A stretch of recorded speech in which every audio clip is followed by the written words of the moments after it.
ഇന്ന് നമ്മുടെ യാത്ര പാലക്കാടേക്കാണ്.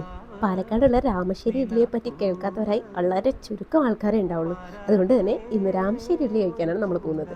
150 വർഷത്തെ പാരമ്പര്യമാണ് ഈ ഇഡ്ഡലിക്കുള്ളത് കേട്ടോ. പേര് രാമശ്ശേരി ഇഡ്ഡലി എന്നാണെങ്കിലും ഇതിൻ്റെ രൂപം കണ്ടാൽ ഏകദേശം നമുക്കൊരു ദോശയായിട്ടാണ് തോന്നുന്നത്. അതും ഈ ഇഡ്ഡലിത്തട്ടിലൊന്നുമല്ല ഇത് ഉണ്ടാക്കുന്നതും. പാലക്കാടുള്ള രാമശ്ശേരി എന്ന കൊച്ചു ഗ്രാമത്തെ ഇന്ന് ലോകം അറിയുന്നത് ഈ ഒരു ഇഡ്ഡലിയുടെ പേരിലാണ്, രാമശ്ശേരി ഇഡ്ഡലി. ഈ ഇഡ്ഡലിക്കൊപ്പം കൂട്ടി കഴിക്കാൻ നമുക്ക് സാമ്പാറും ചട്നിയും അതേപോലെ ഒരു മുളക് ചമ്മന്തിയും പിന്നെ ഒരു പൊടിയും കിട്ടും. ആ പൊടിയിൽ വെളിച്ചെണ്ണ ചാലിച്ചാണ് കഴിക്കുന്നത്. അതെല്ലാം കൂടെ കൂട്ടി കഴിക്കാൻ തന്നെ ഒരു പ്രത്യേക ടേസ്റ്റാണ് കേട്ടോ. ഇവിടെ ദിനം പ്രതി ഈ ഇഡ്ഡലി കഴിക്കാൻ വേണ്ടി ദൂരത്തു നിന്ന് വന്നു പോകുന്ന ഒരുപാട് ആൾക്കാരുണ്ട്.